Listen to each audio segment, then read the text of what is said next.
और खुदा के खादिम को जोरदार तालियों से हालेलुया।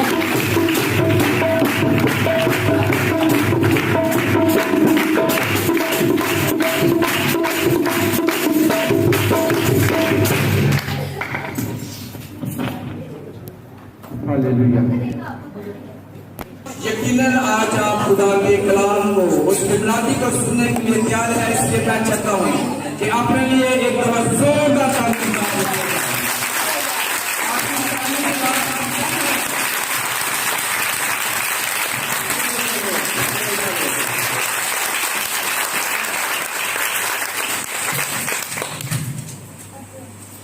पूरी दुनिया को ये इल्म है कि आज पूरी दुनिया में यीशु बादशाह की ईद या त्योहार मनाया जा रहा है। हालेलुया। याद रखिएगा कि खुदा यीशु मसीह इस दुनिया में पैदा हुआ और अब वो दोबारा पैदा नहीं होगा। अब दोबारा पैदा नहीं होगा। और खुदा यीशु मसीह ने हम सब की नजात के लिए मौत को बर्दाश्त किया और मुर्दों में से जिंदा हुआ और हम में से हर एक को शाही कहां का बेटा और बेटी और मुकद्दस कौम का हिस्सा बना दिया। और बाइबल हमें सिखाती है कि अब यीशु मसीह दोबारा नहीं छूटेगा। हालेलुया।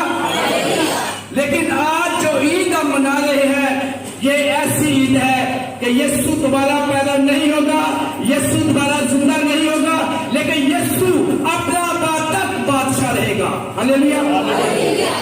और ये ईद जब योमे अशर आएगा, हिसाब होगा, तो ये ईद तब भी मनाई जाएगी।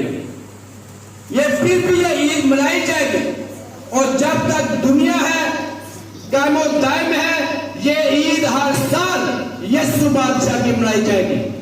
और इसलिए इस ईद को हम कहते हैं कि बादशाहों का बादशाह यीशु बादशाह, बादशाहों का बादशाह यीशु बादशाह, बादशाहों का बादशाह यीशु बादशाह। अमेरिका प्रेसिडेंट है, दुनिया के बेशुमार बादशाह है। इंग्लैंड में अभी भी बादशाही चलती है।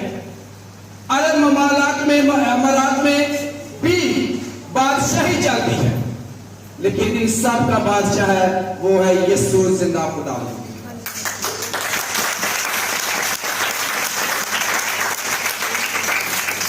हमने मुकद्दस मत्ती की अंजील में से, मुकद्दस मरकस की अंजील में से, मुकद्दस लूका की अंजील में से और यूहन्ना की अंजील में से चारे अंजील हमने जुलूस के अंदर पढ़ी है, जिसमें हमने सीखा है कि यीशु यरूशलेम में बादशाह बनकर आया है।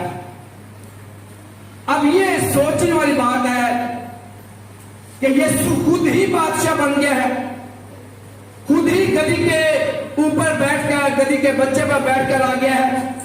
और अचानक लोगों ने डालियां पकड़कर यीशु को बादशाह तस्लीम कर लिया है। कभी यह सवाल पैदा हुआ है जिंदगी में?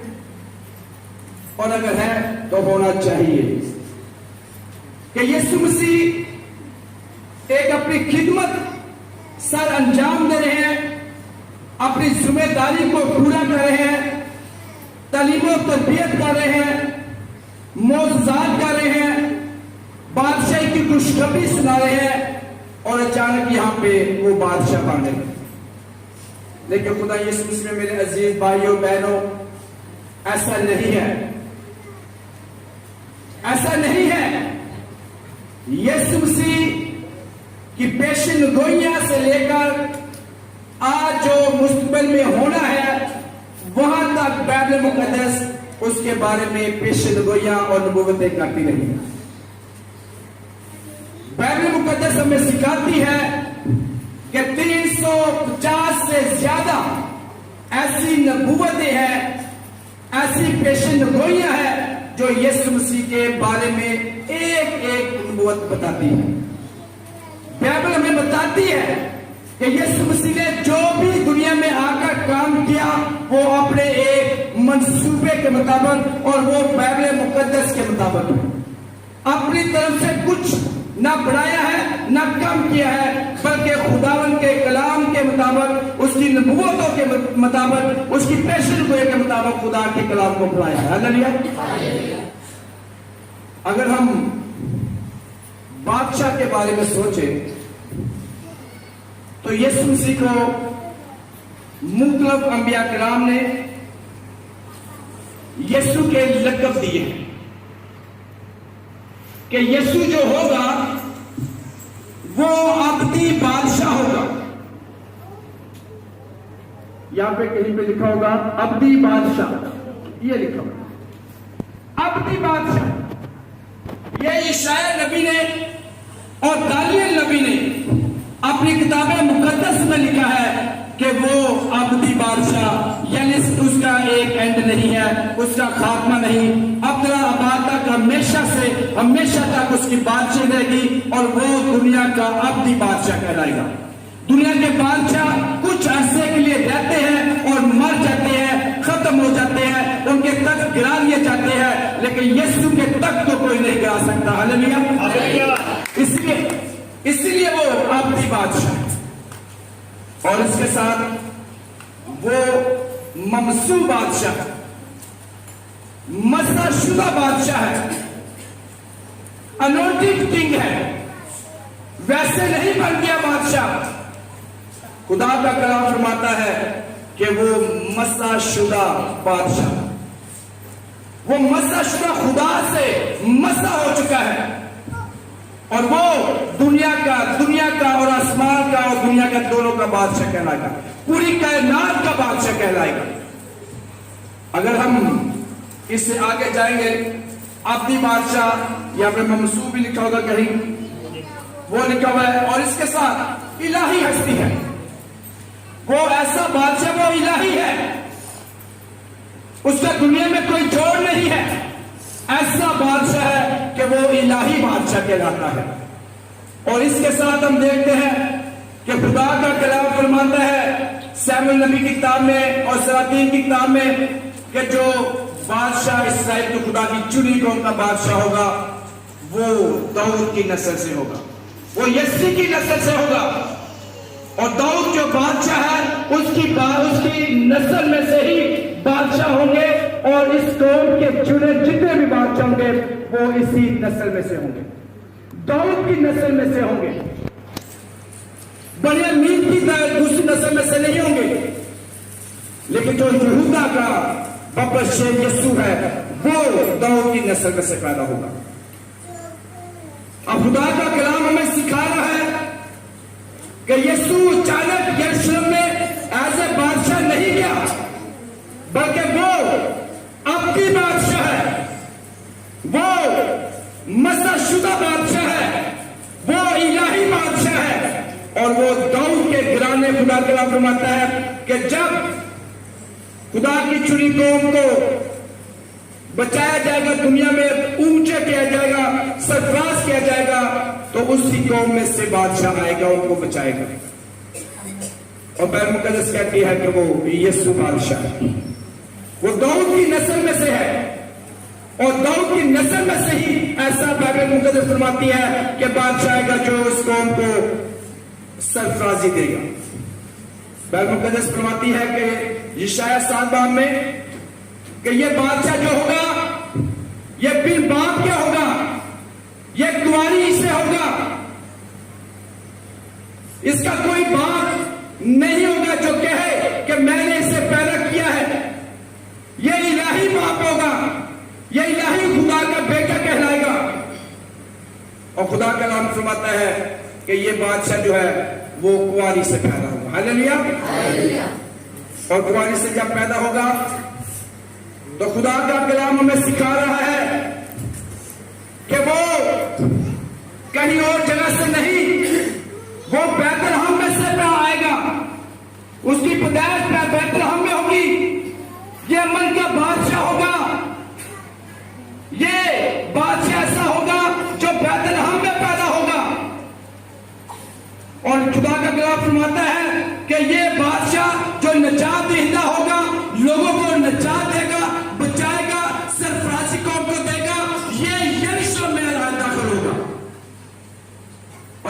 यरूशलेम में दाखिल होता है तो खुदा का कलाम हमें सिखाता है कि लोग पहले कहते हैं कि ये कौन है, लेकिन खुदा के कलाम की नबूवतें उनमें नजर आती है तो वो यीशु को कहते हैं कि दाऊद के बेटे को होशाना। मेरे साथ बोलिएगा, दाऊद के बेटे को होशाना, दाऊद के बेटे को होशाना। हालेलुया। जब दाऊद के बेटे को होशाना कहा जा रहा है, वहां पर लोग अचानक इकट्ठे नहीं हुए। खुदा का कलाम फरमाता है कि अबीब के महीने में, निसान के महीने में लोग टेंट की ईद मनाएंगे, वो ईदें मनाएंगे। और कल शाम से लेकर परसों शाम से, जुमे की शाम 6 बजे से लेकर अब अगले मंडे तक वो मुख्तलिफ त्यौहार मना रहे हैं। और आज जो त्यौहार मनाया जा रहा है इस्राएल कौम में, खुदा की चुनी कौम में, वो है खैमों की ईद। कौन सी है? अब खैमों की ईद जो है, ये जो ईद कहलाती है, ये वो याद है जब खुदा की चुनी कौम 40 साल बियाबान में, जंगलों में, वीरानों में खैमों की सूरत में रहते थे। और यहां पर बहुत खूबसूरत प्यारी बात लिखी है, खुदा के कलाम में सिखाता है कि इस वक्त लोग वहां पे यही ईद मनाने के लिए तैयार थे। अब खुदा के कलाम को हम देखते हैं कि इस्राएल कौम, खुदा की चुनी कौम, टेंट की या एक खैमा की ईद मनानी है तो ये ईद में लोग अपनी फसल, अपने दरख्तों के सारी डालियों को काट देते थे। वो याद करते हैं कि बियाबान में हमारे दरख्तों के ऊपर कोई फल नहीं था। अगर दरख्त होते थे लेकिन वहां पर फल नहीं मिलता था। और आज हम अपनी सरजमीन, बाला की सरजमीन में है तो हमारे दरख्तों पर जो फल है ये हमें बिजनेस देते हैं, हमें सरफराजी देते हैं, हमें कुवत कर देते हैं, हमें मीर करते हैं, लेकिन इनकी वजह से हम बादशाह से पीछे नहीं हो सकते। इसलिए इन दिनों में खुदा की चुनी कौम अपने दरख्तों की सारी डालियां जिसके ऊपर फल होता है वो काट देते हैं और यीशु के या अपने बादशाह के लिए तैयार करते हैं कि ये फल अब बादशाह के लिए है। और बादशाह जो है ये फलों से हम जो बिजनेस करते हैं, अब बादशाह है, हमने बिजनेस को फ्लॉप कर दिया है, अपने बिजनेस को खत्म कर दिया है। अब बादशाह का बादशाह हमें सरफराजी देगा। हालेलुया। इसलिए सारी कौम ये त्यौहार मनाई जा रही है, मना रही है कि हमने ये डालियां फलों वाली है उनको काट देना है। आज भी खुदा की चुनी कौम ऐसा ही कर रही है। अंगूर की डाली है, अंजीर की डाली है, जैतून की डाली है, खजूर की डाली है, जितना भी फल है आज इन दिनों में उन्होंने सारा 3 दिनों में काट देना है ताकि इनके फल से वो अपने आप को तकब्बर में न लाए, बल्कि सीखे कि हमने ये सारा फल खुदा की हजूर में पेश कर दिया, अब खुदा ही हमें पूरी दुनिया में फतह देगा।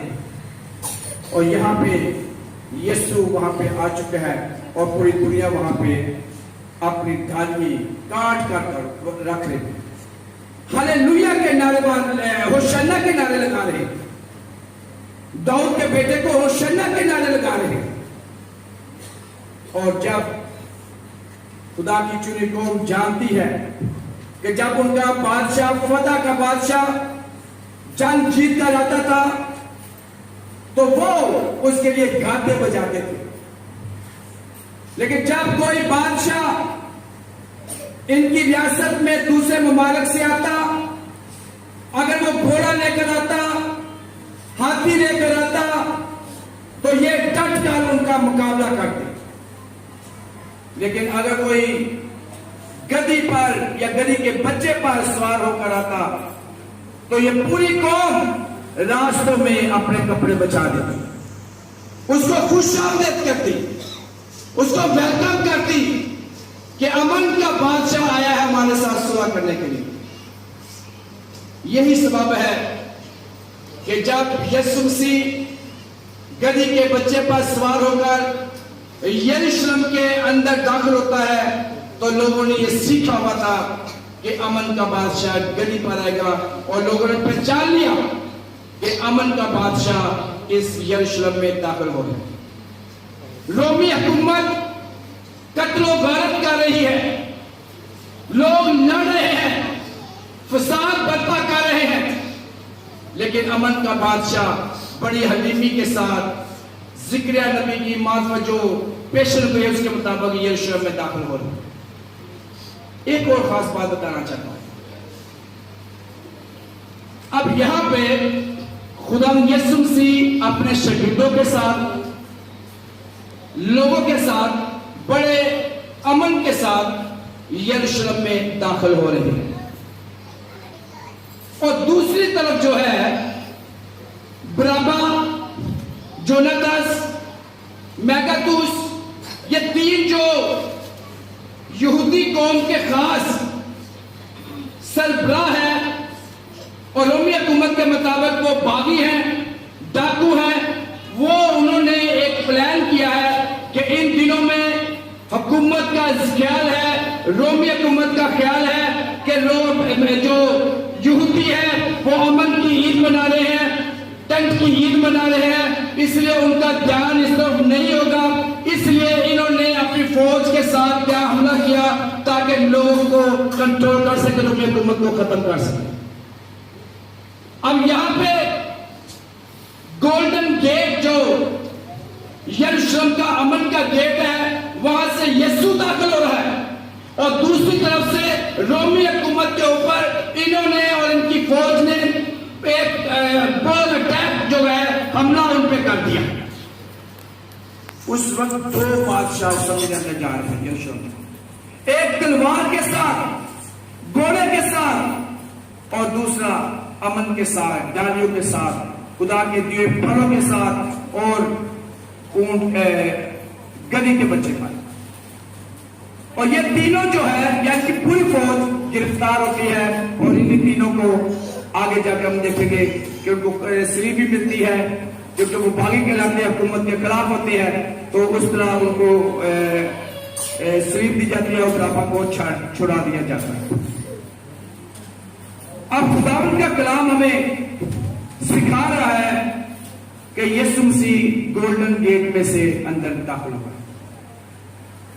गोल्डन गेट में से दाखिल हुआ है, और लोगों ने उसे वेलकम किया, लोगों ने अपने कपड़े बचाए हैं, डालियां लेकर वेलकम किया है। अब ये सोचने का वक्त है कि आज हमने कैसे ये त्यौहार मनाया है। सिर्फ हमने ये डालियों को हाथ में लेकर होशाना के नारे लगाने हैं कि यीशु को हमने दिल से बादशाह मानना है, इकरार करना है। मैंने शुरू में बताया कि यीशु मसीह अब दोबारा पैदा नहीं होगा। मैंने यह भी कहा कि यीशु मसीह अब मुर्दों में से दोबारा जिंदा नहीं होगा, लेकिन उसकी बादशाही हमेशा क़यामत तक रहेगी, और इसको हम हमेशा मनाते रहेंगे। आज वक्त है हम यीशु को अपना बादशाह तस्लीम करें। बादशाह का मतलब यह है कि हमने अब किसी के सामने सर नहीं झुकाना। थोड़ी सी मुसीबत आ जाती है, हमें थोड़ा सा कर्ज आ जाता है, और हम रोना शुरू, भाई तेरी मेहरबानी, इतने पैसे दे दे, इतने दे दूंगा। उसके आगे हाथ जोड़ते हैं। हम भूल जाते हैं कि हम शाही कहां के बेटे और बेटियां हैं, मुकद्दस कौम का हिस्सा है। शहजादे कभी भूखे नहीं रह सकते, शहजादियां कभी भूखी नहीं रह सकती, बल्कि खुदावंद के जो तालब होते हैं, बादशाह के बेटे और बेटियां हैं, उनको तो नींद में ही मिल जाता है। आज वक्त है हम बादशाह को अपना बादशाह माने। अपने बादशाह से मांगे कि यीशु तू ही हमारा जिंदा खुदा है, तू ही हमारा बादशाह का बादशाह है और हम सब तेरी राया है। और यीशु अमन का बादशाह है, रहम दिल है, रहीम है और खुदा उनका कलाम में सिखाता है। लेकिन आज भी वो बादशाह के इंतजार में है। अब हमारा वक्त है कि हम अपने बादशाह से मांगे और उसी का इंतजार करें। खुदा उनका कलाम फरमाता है कि बादशाह यीशु बादशाह इंसाफ के लिए आएगा। किसके लिए आएगा? इंसाफ के लिए। तो हमने अपने आप को तैयार करना है। हमने अपने आप को आज से तैयार करना है कि यीशु आने वाला है, वो जल्द आने वाला है। मुकाशवा फरमाता है कि वो जल्द आ रहा है। तो हमें तैयार रहना चाहिए। हमें तैयार इस तरह नहीं रहना चाहिए कि 10 बजे का जुलूस है तो हमने 11 बजे पहुंचना है, बल्कि कई तो इंतजार करते हैं कि गीत तो शुरू होने दे, माइक की बात तो कानों में आने दे, फिर हम चर्च में जाएंगे। ऐसी तैयारी करते हैं। ये हमारी तैयारी नहीं। हमारी तैयारी बादशाह के आने से पहले होनी चाहिए, ताकि यीशु को जो हमारा बादशाह है उसको वेलकम कर सके। ये नहीं कि यीशु हमें वेलकम करे। इसलिए हमें तैयार रहना चाहिए। खुदा के इबादत में जब हम आते हैं तो हमें यीशु को वेलकम करना चाहिए। लेकिन अक्सर चर्चेज में ये होता है कि यीशु उनको वेलकम करता है। ये अपने में आदत को खत्म कीजिए। जब आप ऐसा करते हैं तो यीशु के एंटर होने से पहले आप यहाँ पे मौजूद है, उसको वेलकम करने के लिए, उसको खुशामदीद करने के लिए, उसके लिए ताली बजाने के लिए, उसकी प्रेस्टिज के लिए, तो आप दिल से खुदा उनको वेलकम कर रहे हैं, उसको दिल से बादशाह मान रहे हैं। कभी सुने कहीं कि पाकिस्तान दुनिया का किसी मुल्क का भी प्रेसिडेंट आना हो तो वजीर आला बाद में आए? कभी सुना? वजीर आला को पहले पता क्या प्रॉब्लम हुई होती है, कभी उधर कभी देखे वजीर आजम आ रहा है। तो यहाँ पे वजीर आजम जो बादशाह का बादशाह यीशु आने वाला होता है, इबादत में आते हैं, तो हम कहाँ होते हैं? हम जो वजीर आला है कहाँ होते हैं? हम अपने घरों में होते हैं।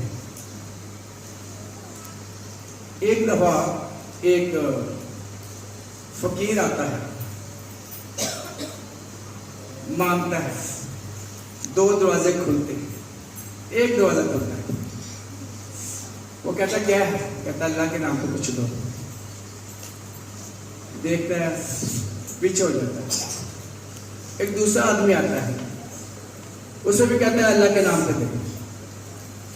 तो वो कहता है पहले वाला जो होता है वो कहता है यार देखो तुम्हारा घर तो यही है, चलो रोटी लेके ना इसको दे दो, भूखा है इसको दे दो।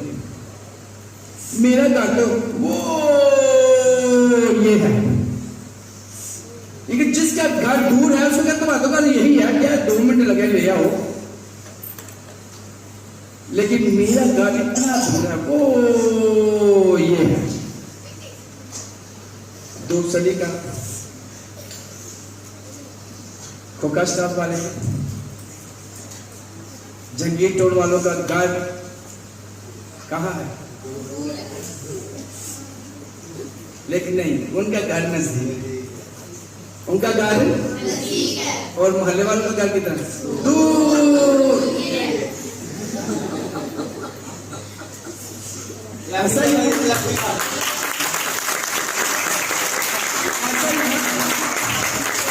आज मोहल्ले वालों में से कौन टाइम पे आया था?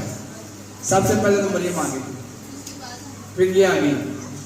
वो जो थे ना नजदीक वाले वो पहले आ गए, तो जिनका घर दूर ये था ना वो जुलूस में शामिल हो गए। तो क्या तैयारी है मुझे बताइए? क्या तैयारी है? क्या तैयारी है? क्या हमें ऐसे तैयार होना है? खुदा का कलाम फरमाता है ढीले हाथ, बोलिए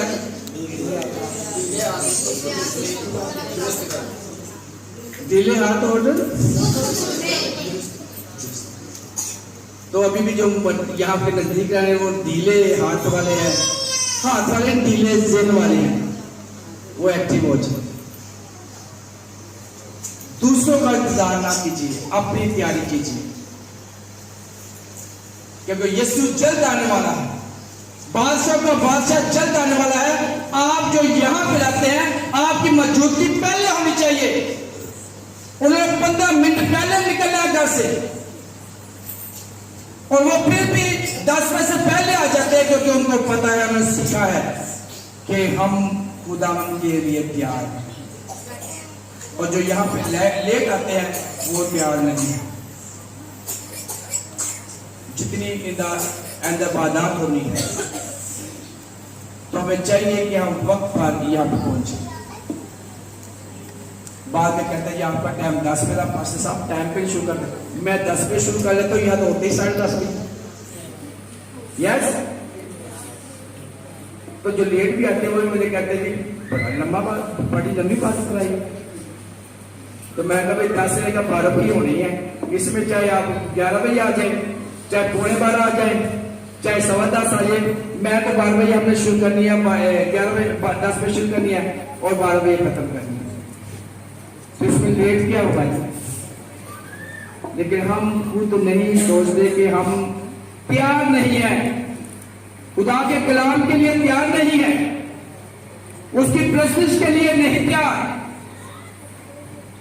और खुदा का कलाम फरमाता है कि खुदावंद जल्द आ रहा है।